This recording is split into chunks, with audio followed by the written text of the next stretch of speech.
والصلاة والسلام على أشرف الأنبياء والمرسلين وعلى آله وأصحابه الطيبين الطاهرين.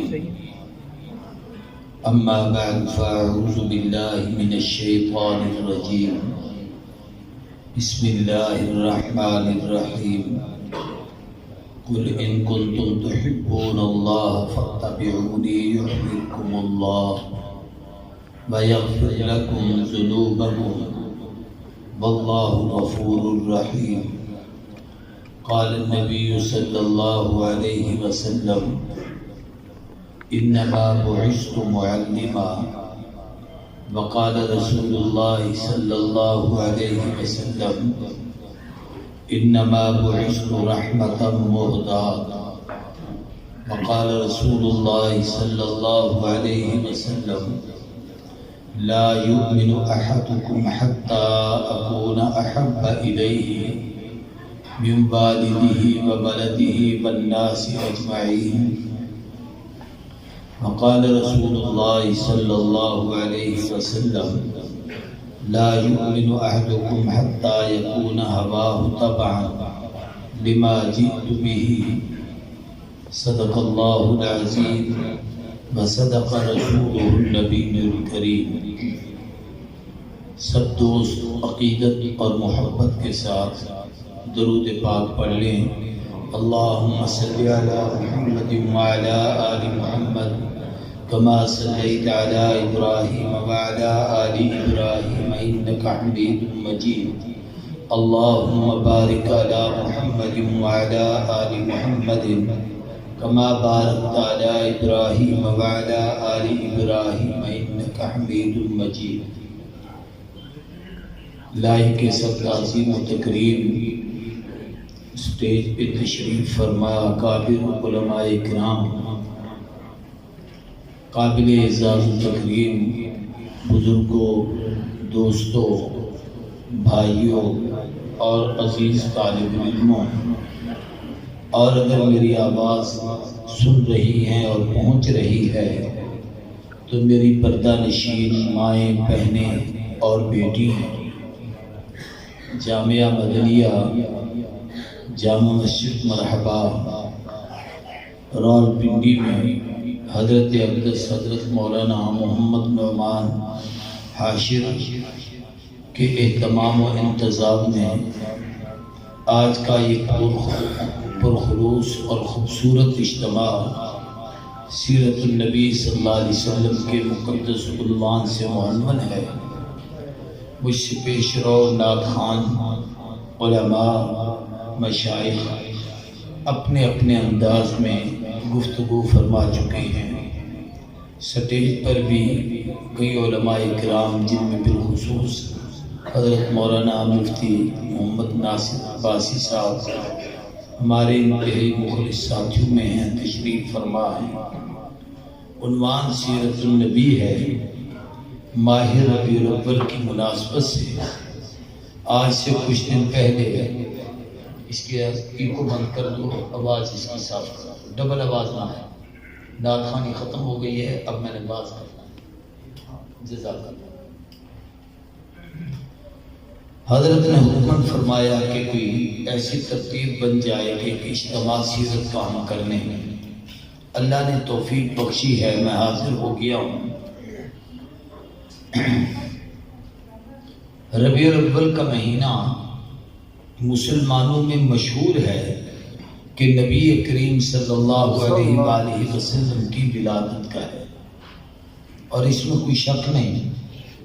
لیکن یہ ایک حقیقت ہے کہ جہاں یہ مہینہ آقا کی ولادت کا ہے، وہاں یہ مہینہ نبی کریم صلی اللہ علیہ وسلم کے اعلان رسالت کا ہے، اور وہیں یہ مہینہ حضور کی مکے سے مدینے کی ہجرت کا ہے، اور پھر یہی مہینہ حضور کے اس دنیا کو چھوڑ کر اللہ کی قربت میں جانے اور اللہم بالرفیق الاعلیٰ کا اعزاز حاصل کرنے اور عالم برزخ میں جانے کا ہے.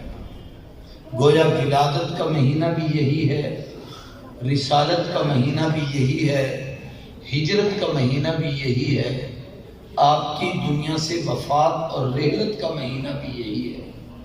اگر ان چاروں چیزوں کو اکٹھا کیا جائے تو اس کے لیے آسان لفظ یہ ہے کہ ایک چیز بیان کرو گے تو باقیوں کا پتہ نہیں چلے گا، ولادت کہو گے تو دوسروں کا علم نہیں، رسالت کہو گے تو باقی زندگی کا پتہ نہیں، ہجرت کہو گے تو باقی باتوں کا پتہ نہیں، وفات کا ذکر کرو گے تو پوری زندگی کا پتہ نہیں۔ ان سب کو جمع کر کے اس کا کوئی مجموعہ تلاش کیا جائے تو اس کا نام ہے سیرت۔ کیا نام ہے؟ سیرت۔ تو ربیع الاول آقا کی سیرت کے تذکرے کا مہینہ ہے۔ اس میں آپ بچپن بیان کریں تو سیرت ہے، ولادت بیان کریں تو سیرت ہے، جوانی بیان کریں تو سیرت ہے، مکی زندگی بیان کریں تو سیرت ہے، مدنی زندگی بیان کریں تو سیرت ہے، دعوت بیان کریں تو سیرت ہے، تبلیغ بیان کریں تو سیرت ہے، اخلاق بیان کریں تو سیرت ہے، معاشرت بیان کریں تو سیرت ہے، معاملات بیان کریں تو سیرت ہے، معیشت بیان کریں تو سیرت ہے، خانگی زندگی بیان کریں تو سیرت ہے، معاشرتی زندگی بیان کریں تو سیرت ہے، آپ کے یاروں کا تذکرہ کریں تو سیرت ہے، اہل بیت کا ذکر کریں تو سیرت ہے، ازواج کا ذکر کریں تو سیرت ہے، مکی زندگی بیان کریں تو سیرت ہے، مدنی زندگی بیان کریں تو سیرت ہے۔ یہ حضور کی سیرت کا مہینہ ہے۔ جب بھی کوئی تذکرہ کریں گے تو وہ آقا کی سیرت کا ہوگا۔ تو یہ صرف ولادت کا مہینہ ہے یا پوری سیرت کا؟ یہ یاد کر لیں سارے تاکہ ذہن بن جائے کہ ہم کس حوالے سے کریں۔ کہہ دو پوری۔ اب ایک بات اور چھوٹی سی عرض کرتا ہوں، گنی جنی کچھ باتیں ان علماء سے یاد کر لی، آپ کو بتا رہا ہوں۔ جب سے رب نے کائنات بنائی اور جب تک یہ کائنات رہے گی، پتہ نہیں کتنے زمانے گزریں گے۔ لوگ کہتے ہیں کہ صدی کو ایک زمانہ کہا جاتا ہے۔ باب آدم سے پہلے جب سے کائنات تھی اور حضور تک کتنی صدیاں گزری، آقا کے بعد اب تک کتنا وقفہ گزرا ہے اور آئندہ پتہ نہیں کتنا آئے گا۔ اس وقت سے قیامت تک جتنی کائنات آئی ہے اور آئے گی، ان میں سب سے بہتر زمانہ وہ ہے جس زمانے میں نبی کریم صلی اللہ علیہ وسلم جسد اطہر انسانی کے ساتھ اس عالم دنیا میں موجود تھے۔ سب سے بہترین زمانہ اس کو فرمایا خیر القرون قرنی، سب سے اچھا دور یہی ہے جس میں میں ہوں۔ اس لیے میری طرف دیکھیں، میں اور آپ بیٹھے ہیں، میں باتیں کر رہا ہوں، آپ سن رہے ہیں، آپ کہہ رہے ہیں، میں سن رہا ہوں، میں ان کی زیارت کر رہا ہوں، یہ مجھے دیکھ رہے ہیں۔ وہ بہتر اس لیے زمانہ تھا کہ اس میں آقا ہوتے تھے، محبوب بولتے تھے، صحابہ سنتے تھے، صحابہ گفتگو کرتے تھے، حضور سماعت فرماتے تھے، آقا ان کو دیکھتے تھے، ان کی نظریں حضور کا دیدار کرتی تھی۔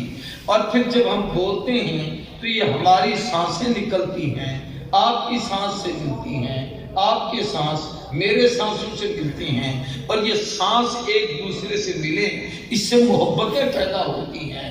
تو خدا کی قسم اس سے بہتر کون ہوگا کہ جس کی سانس حضور سے ملی اور حضور کے ساتھ جن کی سانس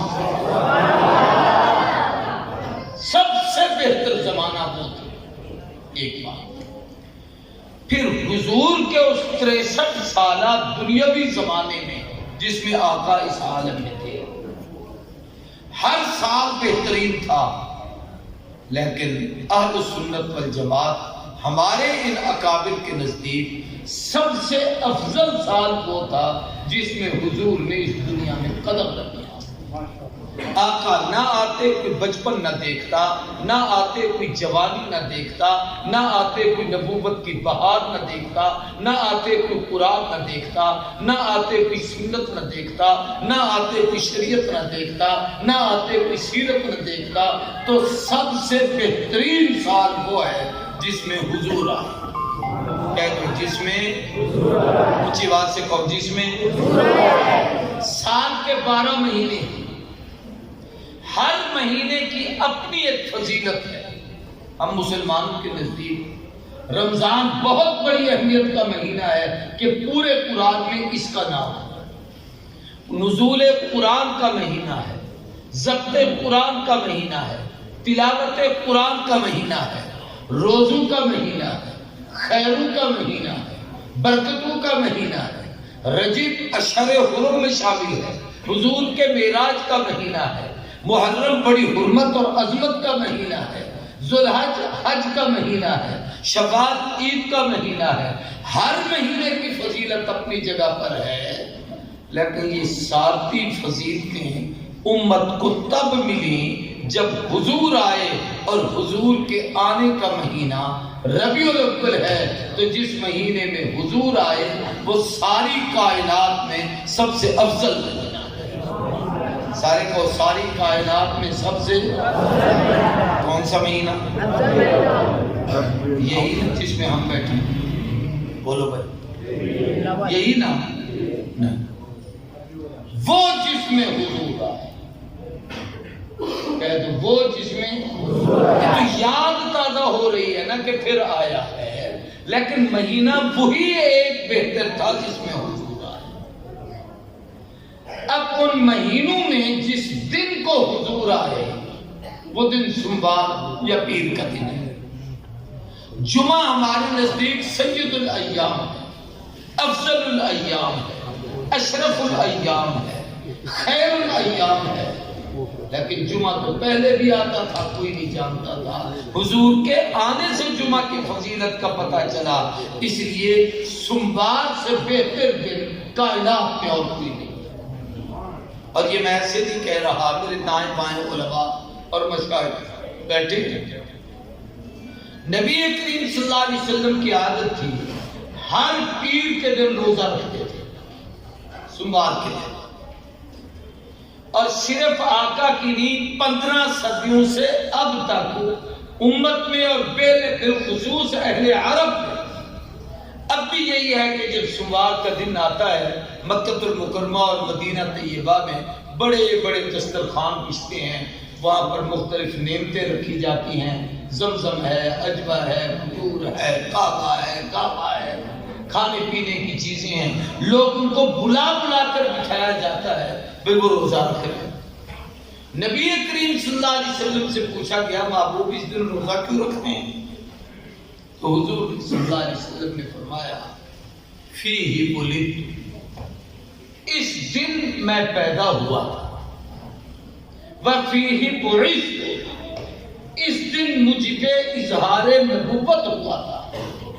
وفیہ ہاجرت، اس دن میں نے مکے سے مدینے کا سفر شروع کیا اور اس دن میں مدینے میں پہنچا تھا. تو میں اللہ کا شکر ادا کرنے کے لیے اس دن روزہ رکھتا ہوں. کس لیے روزہ رکھتا ہوں؟ اللہ کا شکر ادا کرنے کے یہ طریقے ہوتے ہیں. بعض دفعہ آدمی کوئی صدقہ خیرات ادا کر دے کر شکر کرتا ہے، بعض دفعہ تلاوت کر کے شکر کرتا ہے، نفل پڑھ کے شکر کرتا ہے، دعا مانگ کے شکر کرتا ہے، روزہ رکھ کے شکر کرتا ہے. تو حضور نے پیر کے دن اپنی آمد پر اللہ کا شکر ادا کرنے کے لیے روزہ رکھا. کیا رکھا ہے؟ زور سے بولو، توجہ میری طرف. روزہ آپ نے رکھا کہ یہ میری ولادت کا دن ہے. اہل عرب ہر پیر کو شکر کا روزہ رکھیں، ہم انہیں نجدی اور وہابی کہتے ہیں. اور ہم سارا سال پیر کو کبھی روزہ نہ رکھیں اور 12 ربیع الاول کو مسجد کو تالے لگا کے گلی کوچوں میں چلے جائیں، ہم عاشق ہے. بات پھر ایک بات اور سمجھ میں آتی ہے، حضور نے اس خوشی میں کھایا پیا نہیں، رب کا شکر کے لیے روزہ رکھا ہے. کیا کیا ہے؟ تو جس دن روزہ ہوتا ہے اس دن عید نہیں ہوتی، اور جس دن عید ہوتی ہے اس دن روزہ نہیں ہوتا. محبوب نے بتایا کہ یہ عید نہیں، میرے آنے کی خوشی میں جیسے میں روزہ رکھ رہا ہوں، رب نے مجھے تمہارے لیے احسان بنا کے بھیجا ہے، تم بھی روزہ رکھو۔ تو امت اب تک روزہ رکھتی چلی آ رہی ہے۔ یہ تو ہمارے عجم کے جاہلوں نے اس دن کو عید منانا شروع کیا ہے، ورنہ حضور اور صحابہ اور آج تک امت کی سنت وہی روزہ رکھنے کی۔ اس کے ساتھ ایک بات اور بھی سن لیں، عید جس کی طرف سے ہوتی ہے احکام بھی اس کی طرف سے ہوتے ہیں۔ حضور نے فرمایا میری امت کو 2 عیدیں ملی ہیں، عید الفطر اور عید الاضحیٰ۔ اب یہ عیدیں 2 ہیں تو دونوں کے احکام بھی رب کی طرف سے ہیں کہ عید الفطر پہ کچھ کھا کے جاتے ہیں، اضحیٰ پہ نہ کھا کے آتے ہیں، وہاں کوئی میٹھی چیز استعمال کرتے ہیں، چوارے کھجورے پانی میں اور یا دودھ میں ڈال کے، اور اس کے اوپر جناب گوشت کھاتے ہیں، لیکن واپس آ کر وہاں پہ صدقۃ الفطر دیتے ہیں، یہاں قربانی کرتے ہیں، وہاں اونچی آواز سے تکبیریں کہتے ہیں، یہاں آہستہ آواز سے کہتے ہیں، وہاں جلدی نماز پڑھتے ہیں، یہاں دیر سے نماز پڑھتے ہیں۔ تو جس کی طرف سے عید احکام بھی سارے بولو، ان 2 دنوں کے سوا کوئی عید ہوتی تو اس کے احکام یا اللہ بتاتے یا رسول اللہ بتاتے، نہ محبوب نے بتائے نہ خدا نے بتائے۔ اس کا مطلب یہ ہے کہ تیسری کوئی عید نہیں۔ میری باتیں سمجھ آ رہی؟ میں بات کو آگے بڑھانا چاہتا ہوں۔ تو نبی کریم صلی اللہ علیہ وآلہ وسلم نے اس دن روزہ رکھا۔ آقا کی سیرت میں ایک جامعیت ہے کہ ہر چیز اس میں آتی ہے۔ میں اس موضوع کو مختصر طور پر آپ کے سامنے بیان کرنے کے لیے ایک عنوان بیان کرتا ہوں، اس کی طرف تھوڑی سی توجہ کریں گے تو اللہ سے دعا بھی کریں گے کہ اللہ شر صدر سے مجھے وہ کہنے کی توفیق عطا فرمائے۔ یہ دنیا حقوق کی دنیا ہے، ہر آدمی اپنے حق کا مطالبہ کرتا ہے، جی یہ میرا حق ہے مجھے دینا، یہ چیز میرا حق بنتی ہے مجھے دینا۔ عدالتوں میں کیسی حقوق کے ہوتے ہیں، یہ زمین میری ہے، یہ رقبہ میرا ہے، جائیداد میں اتنا میرا حصہ ہے، یہ چیز میرے لائق ہے، اس کی ضرورت مجھے ہے۔ بعض دفعہ طالب علم کو احساس ہو جائے نمبر کم ملے ہیں، استاد سے کہتا ہے استاد جی میرا پرچہ پھر دیکھو، میرا حق مجھے مکمل دو۔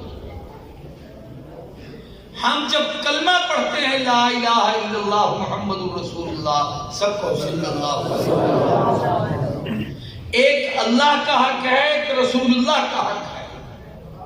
اللہ کے حق کے متعلق حدیث میں بہت مختصر سی ایک بات بتائی گئی تاکہ وہ حصہ بھی میں پورا کر دوں۔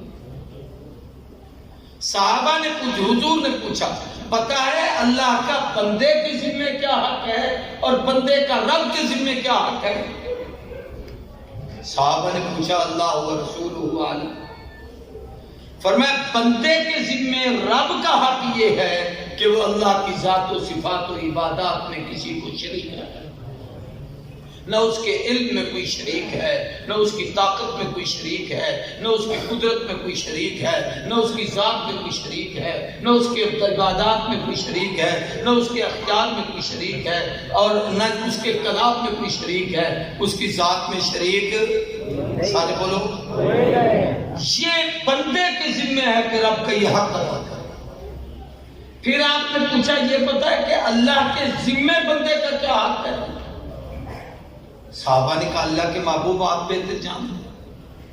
فرمایا اللہ کے ذمہ یہ ہے کہ جب بندہ رب کی توحید میں کسی کو شریک نہیں کرتا، وہ کتنا بڑا گناہگار کیوں نہ ہو، بے شک مستحق سزا کیوں نہ ہو، چاہے معاف کر دے چاہے سزا دے، لیکن نتیجے کے طور پر رب کے ذمہ ہے کہ اس کو جنت میں بھیجے۔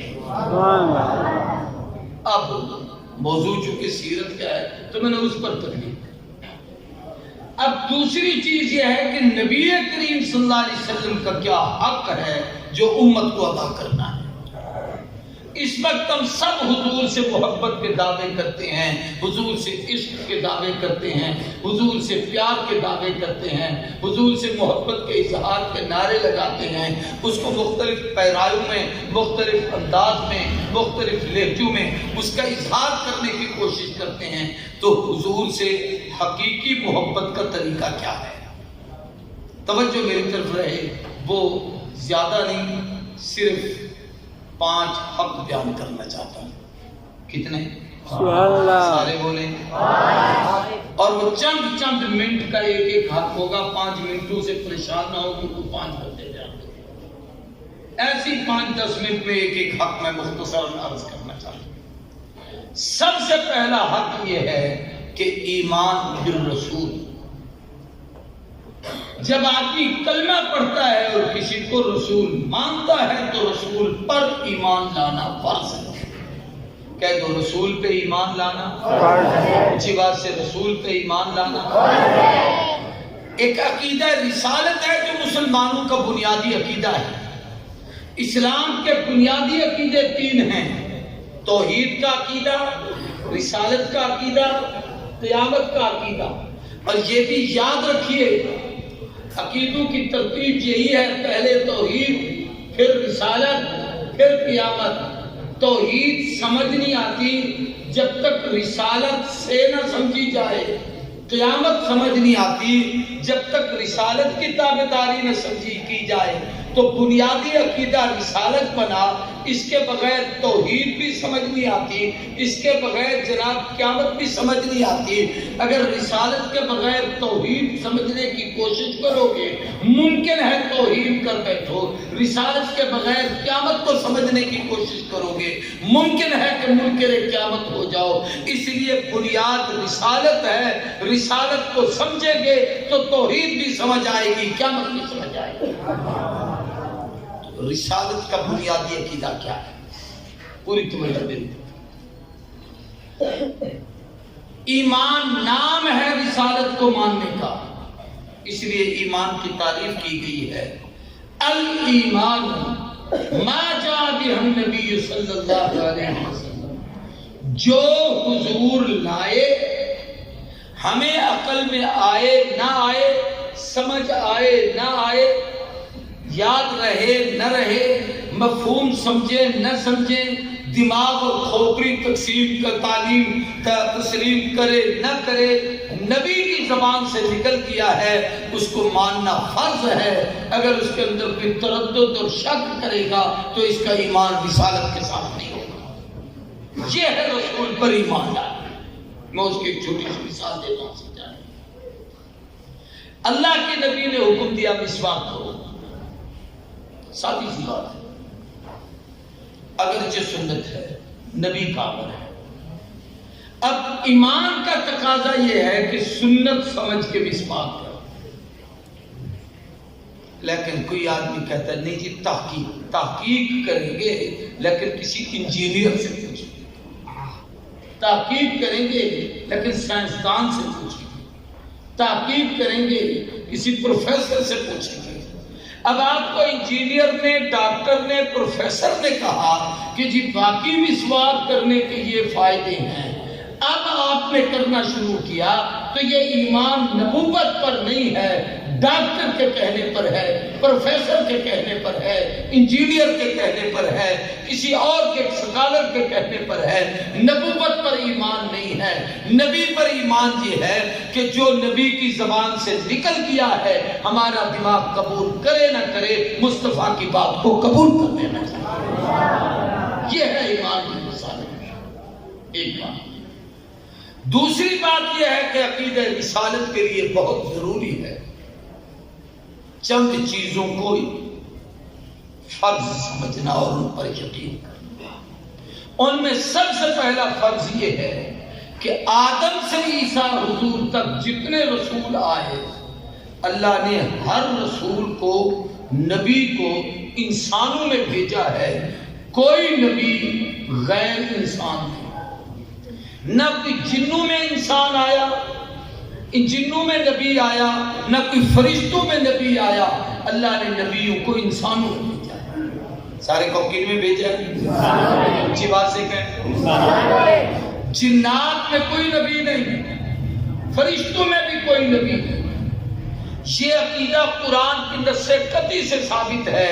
483 آیتیں قرآن میں ایسی ہیں جن میں نبی کی انسانیت کا، نبی کی بشریت کا، نبی کی آدمیت کا، نبی کے اشرف المخلوقات ہونے کا، نبی کے خلیفہ ہونے، اللہ کے خلیفہ ہونے کا، نبی کے حضرت انسان میں سے ہونے کا قرآن کی آیات میں حکم ہے۔ ایک آیت کا منکر کافر بنتا ہے، نبی کی انسانیت کے انکار سے 483 آیت کا انکار۔ سب سے پہلی بات یہ ہے کہ ہر نبی انسان ہوتا ہے، سب کو ہر نبی ہاں انسان ہونے کے ناطے جو خصوصیت ہے نبی کی کہ یوحا الیہ، مجھ پہ وحی ہوتی ہے، وحی کی وجہ سے نبی عام لوگوں سے ممتاز ہو جاتا ہے۔ یہی وجہ ہے وہ بولے تو وحی ہے، وہ دیکھے تو وحی ہے، وہ سویا ہوا ہو تو صاحب وحی ہوتا ہے۔ وہ میں اور آپ انسان کل انام ہیں، نبی خیر الانام ہے۔ میں اور آپ افضل ہیں، نبی افضل ہے۔ میں اور آپ تنزل میں ہیں، نبی ترقی میں ہے۔ میں اور آپ زوال میں ہیں، نبی عروج میں ہے۔ میں اور آپ ادنا ہیں، نبی اعلیٰ ہیں۔ میں اور آپ بولے تو منہ سے تھوک نکلے، نبی بولے تو نور کی کرنیں نکلیں۔ میں اور آپ دیکھیں تو نگاہ پہلائے، نبی دیکھے تو انقلاب آئے۔ میں اور آپ چلیں تو چلنے کی حیثیت نہیں، نبی قدم اٹھائے تو شریعت بن جائے۔ میں اور آپ سوار ہوں تو گاڑی گھوڑے اور جناب کار موٹر پہ سوار ہیں، نبی براق پہ قدم رکھے خدا عرش دکھا دے گا۔ انسانیت کا اعزاز ہے نبی،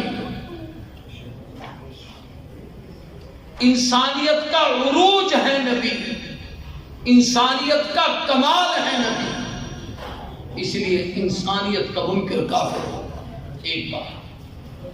دوسری صفت یہ ہے کہ ہر نبی مرد ہوتا ہے، سارے کو ہر نبی، کوئی نبی عورتوں میں سے نہیں آیا۔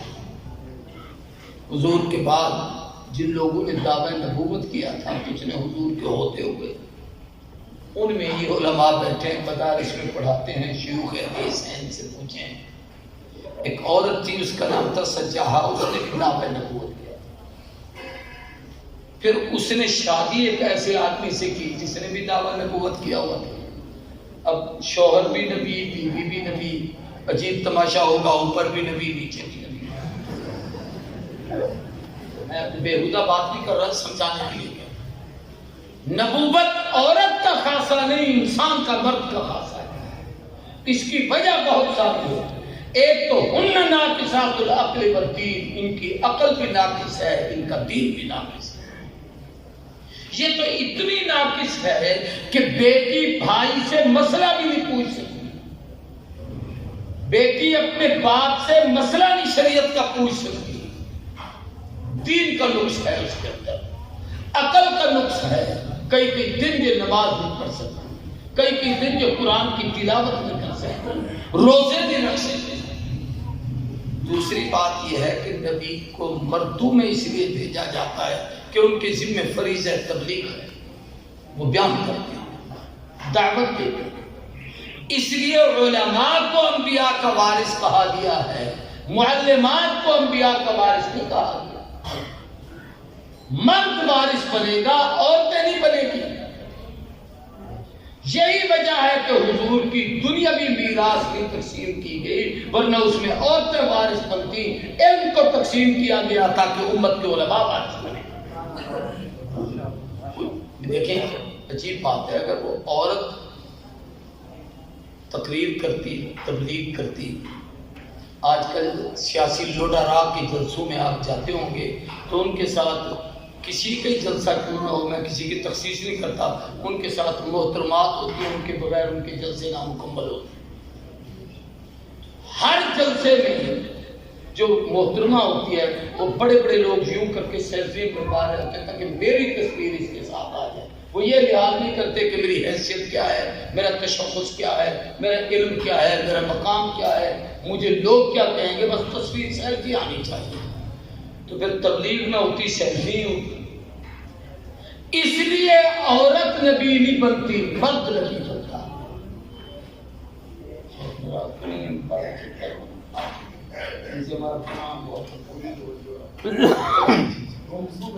اچھا توجہ سے بات کو سمجھیں۔ اور جو آپ کے ہاں ہوتا ہے جی، کہتے ہیں قانون بن گیا ہے کہ چاہو مرد بن جاؤ چاہو عورتیں بن جاؤ۔ مرد یا عورت خدا کا قانون ہے، وہ بناتا ہے، یہ تمہیں کس نے اختیار دیا ہے کہ تم اپنی مرضی سے بن جاؤ؟ ہمارے یہاں ایک ہوتا تھا، وہ سرخی لگا کے پیر سٹیج کا، ممکن ہے یہاں بھی کوئی پھرتا ہو، تو اسے پیر سائیں سرخی شاہ صاحب کہتے ہیں۔ حضور نے لعنت کی ہے اس مرد پر جو عورت کی مشابہت حاصل کرے، اس عورت پر جو مرد کی مشابہت حاصل کرے۔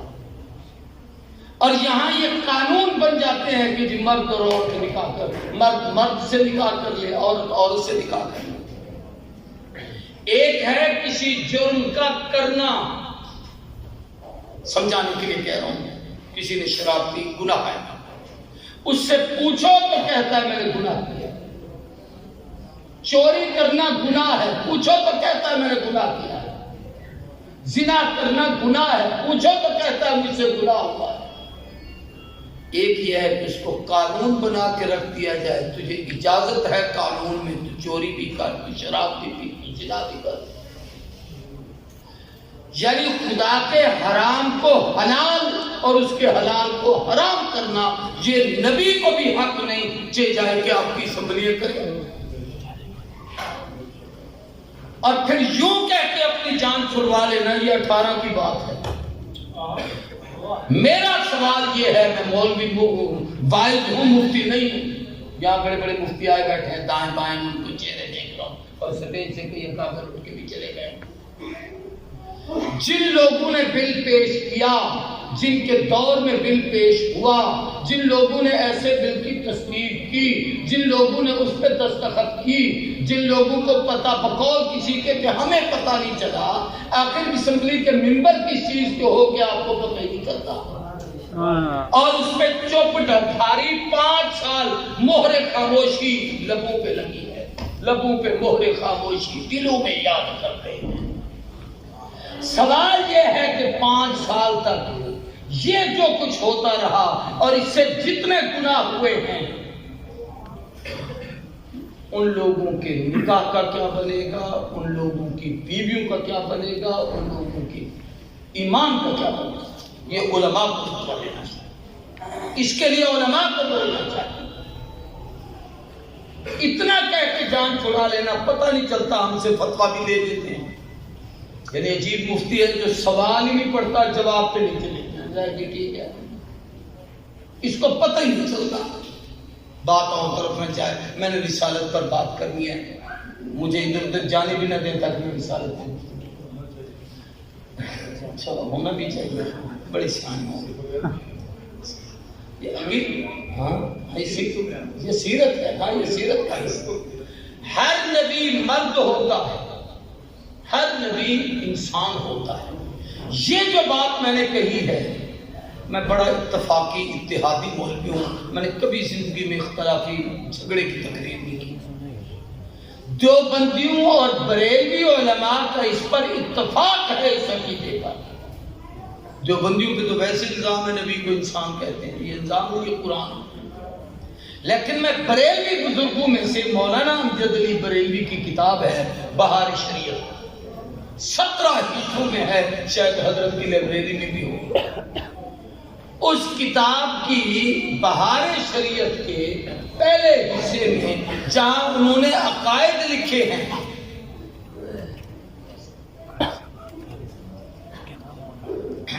نعرہ تکبیر، تاج و تخت خط نبوت، حضرت قائد صاحب تشریف لائے تھے، ہم سب کے مخدوم محسن اور اس جامعہ کا شیخ الحدیث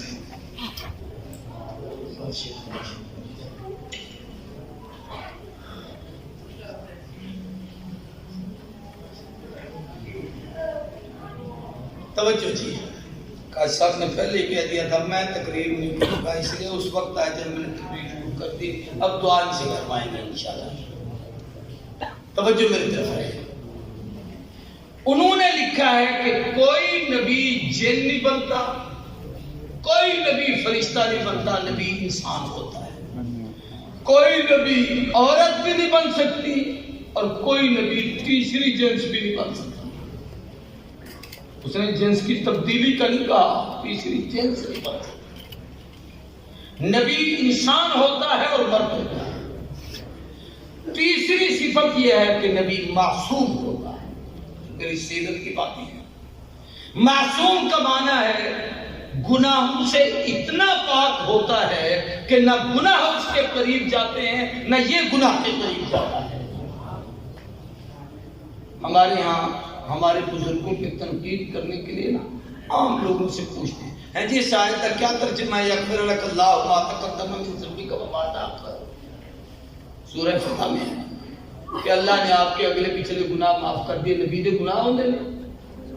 ہمارے استاد تھے شیخ الحدیث محمد صدیق اللہ خان صاحب رحمہ اللہ نے ان سے مشکات پڑھی تھی. یہ 74-75 کی بات ہے. فرمانے لگے جاہلوں نے غفران کا معنی ہی نہیں سمجھا. غفران کا معنی ہوتا ہے پردہ. اللہ بتانا چاہتا ہے محبوب یغفر لک اللہ ما تقدم من ذنبک وما تأخر. تیرے اعلان نبوت سے بعد اور پہلے کی زندگی اور گناہوں کے درمیان ہم نے پردہ لٹکا دیا ہے. نہ آپ ادھر آتے ہیں نہ گناہ نبی پر اب ایسا کام. اور یہاں پھر شیخ آئے ہیں تو محدث بھی ہیں, استاد بھی ہیں, ختم نبوت پہ ان کی زندگی بھی گزری ہے. تو ان کی برکت سے جملہ کہتا ہوں. قرآن میں ویسے تو کا بہت سارے ہیں لیکن میں اگلی رات سوچ رہا تھا کہیں کہیں نہ اللہ نے لاکا کہا ہے. پٹھانوں والا لاکا نہیں, قرآن کا لاکا.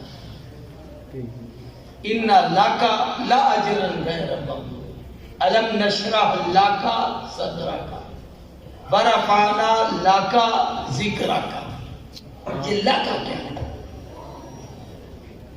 یوں تو رب عظمتیں دے رہا ہے لیکن اپنے محبوب کی عظمت کی انتہا بیان کر دی کہ محبوب سینہ تو میں نے موسیٰ کا بھی کھول دیا تھا رب اشرح لی صدری ویسر لی امری. لیکن آپ جو چاہتے تھے کہ میرا سینہ اتنا کھلے کہ وہ انوارات الہی, محبت الہی, تجلیات الہی کا مرکز ہو, اس میں علم ہو, اس میں نور ہو, اس میں برکات ہوں, اس میں انوارات ہوں. چونکہ آپ یہ چاہتے تھے تو نشرح لاکا صدرکا, تیری خواہش کو پورا کرنے کے لیے تیرا سینہ کھولا نبی کی رضا کے لیے. ورفعنا لک ذکرک, یہ معنی نہیں آپ کا ذکر اونچا کرنا. ورفعنا, ہم نے بلند کیا, لاکا ذکرک. ہر آدمی چاہتا ہے اللہ مجھے حافظ بنا دے, قاری بنا دے, میرا بچہ پڑھ رہا ہے اللہ کرے مفتی بن جائے, میں یہ کام کر رہا ہوں اللہ مجھے یہاں تک پہنچا دے. پیغمبر کی بھی بہت ساری اللہ نے ان کے دل میں آرزویں رکھی تھی. حضور نے امت کو بھی بتائی کہ میرے لیے مقام محمود کی دعا کیا کرو. ختم نبوت اللہ نے مجھے عطا کی ہے, شفاعت کبریٰ مجھے عطا کی ہے, مقام محمود مجھے عطا کیا ہے. اللہ فرماتے ہیں ورفعنا لاکا ذکرکا, تو میرا محبوب ہے, میں نے تجھے اپنا پیارا بنایا ہے, تو جہاں جہاں میرا ذکر ہے تو چاہتا ہے کہ تیرا نام میرے نام کے ساتھ رہے.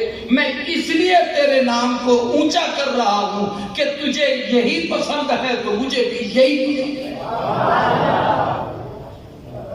تو باتیں اور طرف نہ چلی جائیں, میں اس بات کو سمجھنا چاہتا ہوں. تو معصوم ہونا نبی کی خصوصیت ہے. میں عقیدہ رسالت بیان کہ پہلا حق پیغمبر پر ایمان لانا, اور ایمان لانے کے لیے ضروری ہے کہ عقل کی کسوٹی پر بولو, جو نبی کہے اس کو مانو. دوسرا یہ ہے کہ نبی کو انسان مانو. تیسرا یہ ہے کہ نبی کو مرد مانو. چوتھا یہ ہے کہ نبی کو معصوم مانو. پانچواں یہ ہے کہ نبی کو مأمور من اللہ مانو.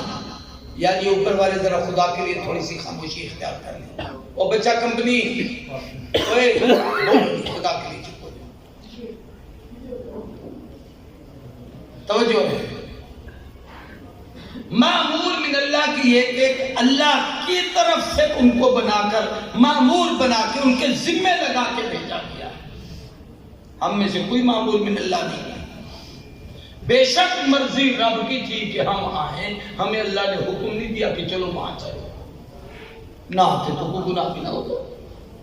یہی تھا, ہمیں جلسے میں نہیں آئے, کوئی بات نہیں, ضرورت تھی کہیں چلے گئے, یا ممکن ہے اس سے کوئی اور اچھی محفل یا کوئی پروگرام یا اپنا پروگرام تھا وہاں چلے گئے. نبی معمور من اللہ ہوتا ہے, جو رب کہے وہ نبی کرتا ہے بس. دنیا میں کوئی معمور من اللہ نہیں. نبی مفترض الطاعت ہوتا ہے کہ اس کی اطاعت امت پہ فرض ہے. ہم فقہا کی تقلید کرتے ہیں, امام اعظم ابو حنیفہ کی, شافعی کی, مالک کی, احمد بن حنبل کی رحمہ اللہ, لیکن فرض نہیں سمجھتے. آپ امام مالک کے مقلد بن جائیں, کسی نے آپ کو روکا؟ سارا عرب احمد بن حنبل کا مقلد ہے, کوئی اختلاف نہیں. ہم عجم کے لوگ امام اعظم ابو حنیفہ کے مقلد ہیں, کوئی بات نہیں ہے. ایک دوسرے کا احترام, محبت, ادب سب کچھ کرتے ہیں, تقلید اپنے اپنے امام کی کرتے ہیں, لیکن حضور کی نبوت کے ہوتے ہوئے یہ اجازت نہیں کہ یہ محمد کو مان لے, وہ چاہے تو عیسیٰ کی تقلید کر لے. نبی ان کو اپنے زمانے کا مانے گا, اتباع محمد کی نبوت کی کرے گا. ایسے نبی صاحب وحی ہوتا ہے, ہم صاحب وہم ہوتے ہیں. ہم کون ہوتے ہیں؟ نبی وحی والا, ہم وہم والے. وحی کہتے ہیں کہ جو نبی کی زبان سے نکلا وہ رب کا امر ہے. وہم یہ ہے کہ ہمارا خیال ہے, سوچ ہے, خیال آتا ہے چلا جاتا ہے. نبی کی زبان سے جو نکلتا ہے وہ امر ربی ہوتا ہے. نبی کو یہ اختیار نہیں کہ خدا کے حکم میں اپنی مرضی سے ترمیم و تنسیخ کرے, لیکن وہ ترمیم و تنسیخ کا حق رکھتا ہے رب کے حکم سے کہ یہ ناسخ ہے, یہ منسوخ ہے, اسے اللہ کا حکم آتا ہے. یہاں ایک بات عقیدے کی آ گئی ہے. حضرت شیخ کیونکہ اس موضوع پر امام ہیں, ختم نبوت کے حوالے سے کام کرتے ہیں, تو ختم نبوت کی بات کے ضمن میں کہنا چاہتے ہیں. آدم سے حضور تک سب نبیوں کے متعلق عقیدہ رسالت میں یہ عقیدہ رکھنا ضروری ہے. بنیادی عقیدے توحید, رسالت, قیامت تین ہیں. کچھ لوگوں نے دو عقیدے اس میں اور گھڑے. ایک عقیدے کا نام ہے امامت اور دوسرے کا نام ہے عدالت. کیا نام بتایا؟ ادھر عقیدہ یہ رکھا کہ رسالت میں حضور آخری رسول. پھر امامت کا عقیدہ اس لیے بنایا کہ یوں کہتے کہ حضور کے بعد کوئی اور رسول بن سکتا ہے, کوئی اور معصوم بن سکتا ہے, کوئی اور مامور من اللہ بن سکتا ہے, تو سب لوگ کہتے ختم نبوت کا انکار کر رہا ہے. وہاں کا ختمی رسالت, حضور کو آخری نبی مانتے ہیں, لیکن عقیدہ امامت کا معنی یہ ہے کہ جیسے حضور پہ وحی آتی تھی اب اماموں پہ آئے, جیسے حضور آخری رسول تھے آپ پہ آخری وحی, اب رسالت سے تو وحی ختم ہو گئی, اب وہ وحی امامت کی طرف چلی گئی. نبی معصوم ہوتے تھے, اب امام معصوم ہوگا. یہ ایک عرصے تک ہمارے بزرگوں کے ساتھ دھوکھا ہوتا رہا. اللہ کروڑوں درجے ناول بلند فرمائے. حضرت خواجہ خان محمد صلی اللہ نے, یہ لوگ اس میں موجود تھے, انہوں نے اپنی صدارت میں اعلان کیا کہ آج کے بعد نظریہ امامت کے آدمی کو ختم نبوت کی کانفرنس میں نہ بلایا جائے, اس لیے کہ یہ عقیدہ ختم نبوت کا انکار. ایسا ہے حضرت, جس کا نتیجہ یہ ہے کہ آج صرف ختم نبوت پر وہی آتے ہیں جو عقیدہ رسالت کے قائل ہیں, امامت میں. ایک عقیدہ اور گھڑا گیا یہ میرا مرکز ہے، میں یہاں میں عقیدہ بیان کروں تو اور کون کرے گا؟ اس کا نام ہے عقیدہ عدالت۔ اسلام میں عدالت کی بہت بڑی اہمیت ہے، لیکن یہ عقیدہ کیوں گھڑا گیا؟ امت کے اجماعی عقیدے کو ختم کرنے کے لیے کہ امت کا اجماع ہے الصحابۃ کلھم عدول، جو نبی کا یار ہے وہ ہم سے کروڑ درجہ بہتر ہے، اس نے نبوت کی صحبت پائی ہے، حضور کی سنگت میں آیا ہے، آقا کی مجلس میں بیٹھا ہے، حضور کا دیدار کیا ہے، پوری کائنات کے غوث قطب ابدال ولی جمع ہو جائیں، بلال کی ایک نگاہ اشہد ان محمد رسول اللہ کہتے ہوئے اس نے جو حضور کے چہرے پہ ڈالی، ساری کائنات کی ولیوں کی عبادت اس کی نگاہ کا مقابلہ نہیں کر سکتے۔ لیکن اس عقیدے کو گھڑ کر یہ ایک اعلان کیا گیا کہ یہ اس لیے ہے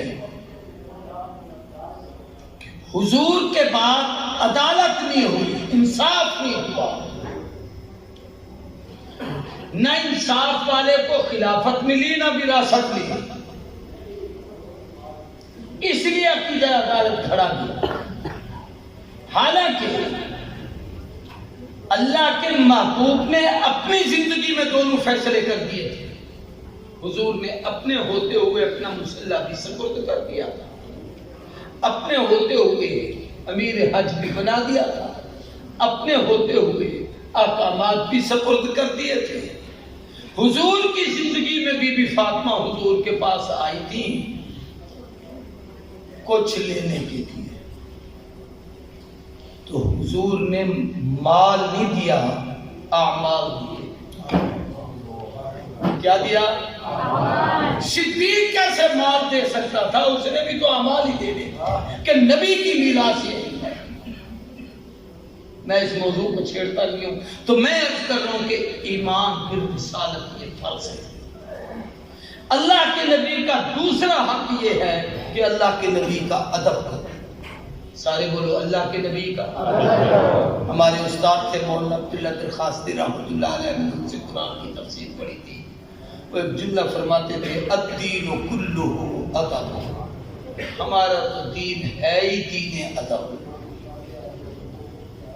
اللہ کے احکامات کا ادب، قرآن کا ادب، سنت کا ادب، شریعت کا ادب، فقہ کا ادب، اساتذہ کا ادب، والدین کا ادب، صحابہ کا ادب، اہل بیت کا ادب، علماء کا ادب، اولیاء کا ادب، انبیاء کا ادب، صدیقین کا ادب، شہداء کا ادب، بزرگوں کا ادب۔ مسجد میں آتے ہیں تو مسجد کا ادب انتہا ہو گئی ہے، لیٹرین جانے کے آداب، باہر نکلنے کے آداب، کھانا کھانے کے آداب، پانی پینے کے آداب، رات کو سونے کے آداب، صبح کو جاگنے کے آداب، کسی کو ملنے کے آداب، محفل میں آنے کے آداب، محفل میں بیٹھنے کے آداب، محفل سے اٹھنے کے آداب، ایک ایک چیز کا ادب اسلام نے سکھایا ہے۔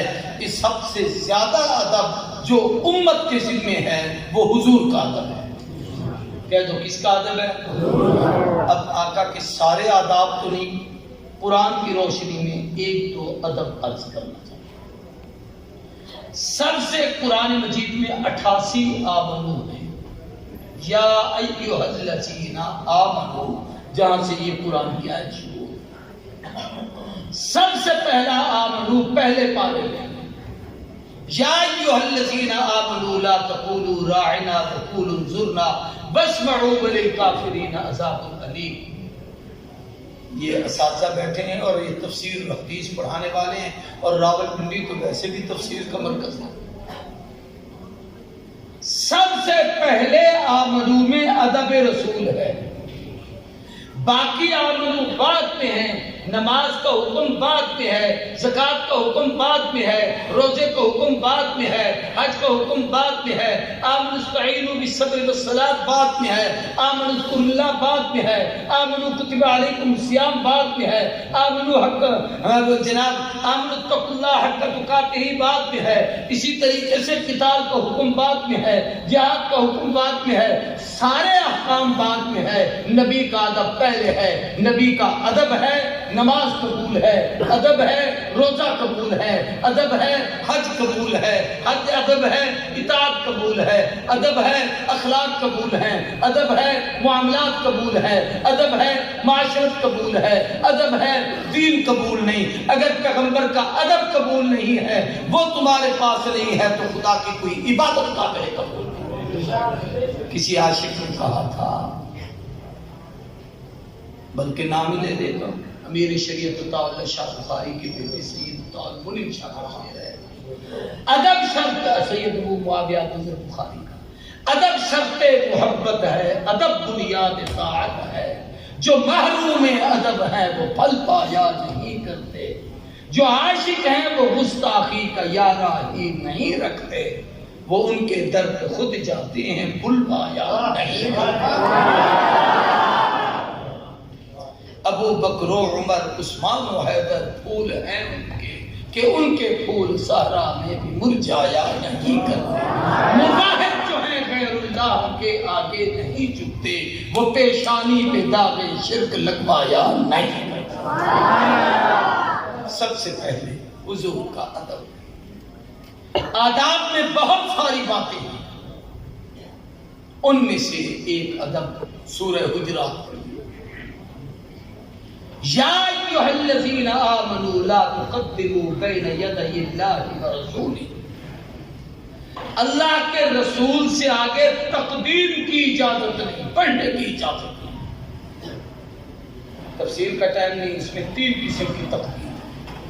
قولی تقدیم نبی کے ہوتے ہوئے حرام ہے، حضور بھی تشریف فرما ہے، صحابہ بھی تشریف فرما، کسی نے کچھ پوچھا ہے تو جیسے ہمارے میں ادھر آ جاؤں، میں دستا ادھر بزرگوں کیوں تنگ کرتا ہے، میرے کو پوچھا، اور میں نبی کے ہوتے ہوئے کسی کو بولنے کی اجازت نہیں۔ عملی تقدیم حرام ہے، جیسے کوئی بزرگ آ رہا تو بھاگ کے آگے چلنا شروع ہو جاتا، بھاگے آپ کے دوڑنا شروع کر دیتا۔ جب تک پیغمبر آگے نہ چلے تمہیں آگے بڑھنے کی اجازت نہیں۔ یہاں ادھر ہوتا ہے حضور آ گئے، خود امام پاک بن گئے، ادھر ہے حضور آ گئے، ادھر آگے جناب ڈانس ہو رہا ہے۔ تقدیم حرام ہے، حتیٰ کہ نبی کریم صلی اللہ علیہ وسلم قربانی کے موقع پر اپنے جانور لے آتے تھے عیدگاہ میں۔ عید پڑھنے کے بعد صحابہ قربانی نہیں کرتے تھے جب تک حضور اپنے جانور پر چھری نہ پھیرتے، اتنے تک وہ نہیں کرتے۔ احرام اتارنے کی باری آئی ہے، جب تک حضور نے نہیں اتارا اس وقت تک صحابہ نے نہیں اتارا۔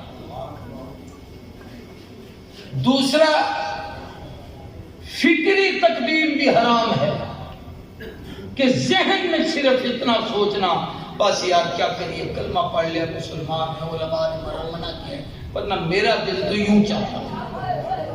یہ سوچنے سے آدمی کافر ہو جاتا ہے کہ نبی کی شریعت سے تو آگے بڑھنا چاہتا ہے۔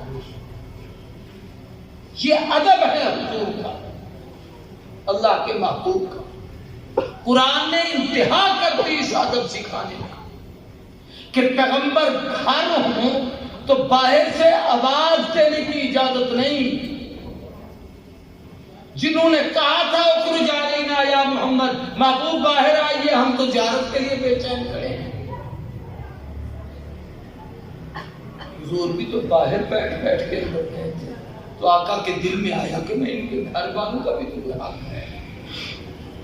اللہ نے آقا کی تسلی کے لیے کہا، محبوب ینادونک من وراء الحجرات اکثرهم لا یعقلون، ان کو آپ کے اس منصب اور مقام کا علم نہیں، یہ اس مقام کو پہنچے ہوئے نہیں، دیہاتی بدو باہر سے آئے ہوئے ہیں، اس لیے آپ ان کی بات کو اپنے ذہن میں یوں سمجھیے کہ ناراضگی یا غصے کے طور پر نہ لیں، میں ان کو سمجھاتا ہوں کہ مصطفیٰ کا ادب کیا ہے، خبردار نبی گھر ہو تو باہر سے پکارا، یہ ادب سکھایا ہے۔ اس سے بھی بڑھ کر ایک ادب ہے، نبی سو رہے ہوں تو اٹھانے کی اجازت نہیں، علماء بیٹھے تاکید، کیونکہ اہل سنت والجماعت کا عقیدہ ہے کہ نبی کی نیند ناقص وضو، نبی ہر وقت محبت وحی اور انوارات تجلیات الہی کا مرکز ہوتا ہے، ممکن ہے ان پر وحی نازل ہو رہی ہے۔ یہ قربانی جو ہم کرتے ہیں اسی وحی کا نتیجہ تو ہے، اور کیا کرتے ہیں؟ ابراہیم علیہ السلام کا خواب تھا، نبی سو رہا ہے اور آپ نے اٹھا دیا ہے، ممکن ہے وحی آ رہی ہو اور آپ نے اس وحی کی وجہ سے رکاوٹ بن گئے، اٹھانے کی اجازت نہیں جب تک نبی خود نہ اٹھے۔ ان آداب میں سے ایک ادب اور بھی سمجھ لیجیے، ایسا لفظ حضور کی شان میں استعمال کرنا، غور سے سنو، جو عامت الناس میں بے ادبی اور کم لوگوں کے لیے استعمال کیا جاتا، میں اس کی ایک چھوٹی سی مثال دیتا ہوں۔ ہمارے ہاں کوئی بڑا آ جائے تو ہم اسے حضرت کہتے ہیں، بہت بڑا احترام کیے ہیں تو حضور کہتے ہیں، حضور قبلہ غریب نواز، حضور خواجہ صاحب، ابا حضور، میرے استاد حضور، میرے مرشد حضور، یعنی ادب کا جملہ استعمال کریں۔ اس کے مقابلے میں حاضر کا لفظ بے ادبی کا ہے۔ حاضر چھوٹے کو کہتے ہیں، حضور بڑے کو کہتے ہیں۔ شاگرد بیٹھے ہو تو استاد حاضر لیتا ہے، عبداللہ حاضر، عبدالرحمن حاضر، عبدالکریم حاضر، عطا اللہ حاضر، ہدایت اللہ حاضر، عنایت اللہ حاضر، محمد نعمان حاضر، ناصر حاضر، قاری حاضر، قاضی حاضر، یہ سب حاضر حاضر ہیں، استاد حضور ہے۔ اس سے بڑی کوئی بے ادبی ہوگی کہ اپنے پیر کو تو کہو حضور کی ذاتی سامان اور نبی کو کہو حاضر، یہ بے ادبی ہے۔ اللہ کے نبی کا ادب سیکھو۔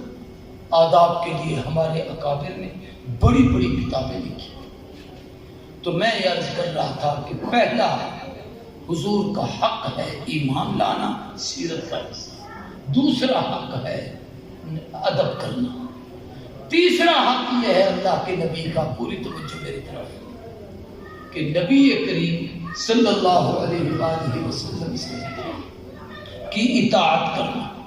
کہہ دو کیا کرنا؟ اونچی آواز سے کہو کیا کرنا؟ اطاعت اور اتباع یہ دونوں لفظ قرآن مجید میں ہیں۔ اطیعوا اللہ واطیعوا الرسول، من یطع الرسول فقد اطاع اللہ۔ اتباع بھی ہے، قل ان کنتم تحبون اللہ فاتبعونی یحببکم اللہ۔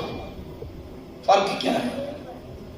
اتباع کہتے ہیں پیچھے پیچھے چلنے کو، نقش قدم پہ چلو، آگے جا رہے ہیں آپ پیچھے چلو، اور اطاعت کہتے ہیں حکم ماننے کو۔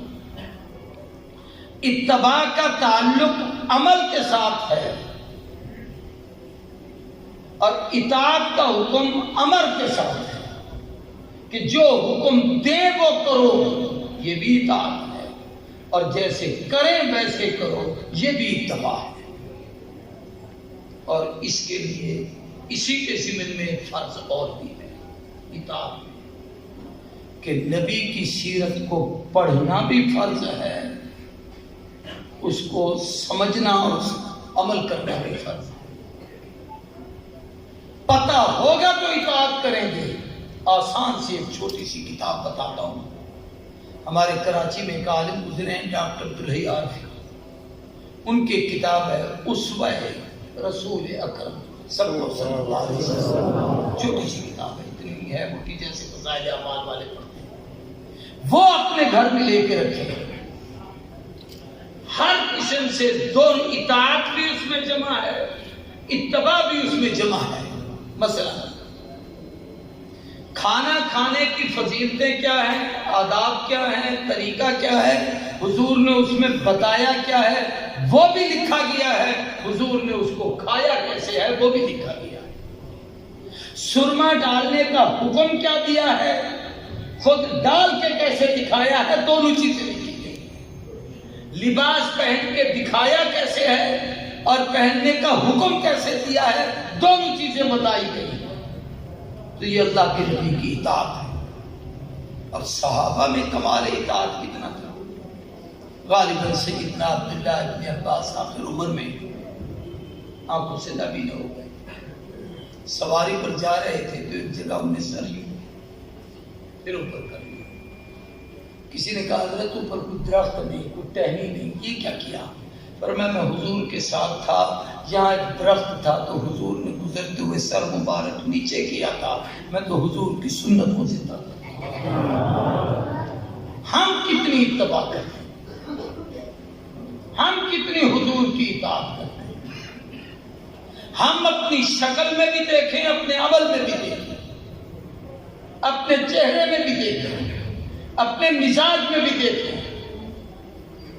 یعنی کمال کی بات ہے، کلمہ پڑھتے ہیں نبی کا، شکل یہودیوں کی ہے.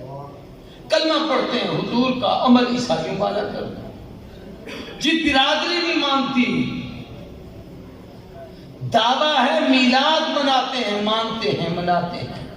سوال ہے کہ میلاد والے کو بھی تو منا لو، جس کا میلاد ہے اسے بھی تو مناؤ. تو میں عرض کر رہا تھا کہ اطاعت. چوتھی چیز یہ ہے کہ اللہ کے نبی سے ہم محبت کریں. سارے کو کیا کریں؟ حضور نے اس پر ایک جملہ ارشاد فرمایا، الحب اساسی، محبت ہی میری دین کی بنیاد ہے. ہم اہل سنت والجماعت علی وجہ البصیرت دعوے سے کہتے ہیں، ہمیں کبھی نہ بغض سکھایا گیا ہے نہ نفرت سکھائی گئی ہے، ہمیں تو محبت ہی محبت سکھائی ہے. اللہ کی محبت، رسول اللہ کی محبت، کلام اللہ کی محبت، آل اللہ کی محبت، اولیاء اللہ کی محبت، والدین کی محبت، اساتذہ کی محبت، بچوں کی محبت، بڑوں کی محبت، بزرگوں کی محبت، اللہ کے گھر مسجد کی محبت، مدرسے کی محبت، خانقاہ کی محبت، اولیاء اللہ کی محبت. محبت ہی محبت کا درس دیا ہے. ہم تو محبت کو عام کرنے والے لوگ ہیں. ہم پہ الزام ہوتا ہے دہشت گرد. حضور نے فرمایا لا یؤمن احدکم حتی اکون احب الیہ من والدہ وولدہ والناس اجمعین. تم میں سے کوئی آدمی اس وقت تک مومن نہیں بن سکتا جب تک اس کے دل میں میری محبت اس کے ماں باپ، بہن بھائی، جان مال، خاندان سب سے زیادہ نہ ہو جائے. نبی کی محبت ہے تو سب کچھ ہے. حضور کی محبت نہیں ہے تو پھر کچھ بھی نہیں. اللہ کے نبی سے محبت. محبت کے کچھ تقاضے ہوتے ہیں کہ محبت میں ادائے محبوب اپنائی جاتی ہے. ہمارے یہاں الحمدللہ مسلمانوں میں حضور سے عشق میں کمی نہیں ہے. حضور کے آپ عاشق ہیں یا نہیں ہیں؟ کون کون ہے؟ ساری. کمی نہیں ہے. لیکن اگلی بات کہوں، محبت میں کمی، عشق میں کمی نہیں ہے.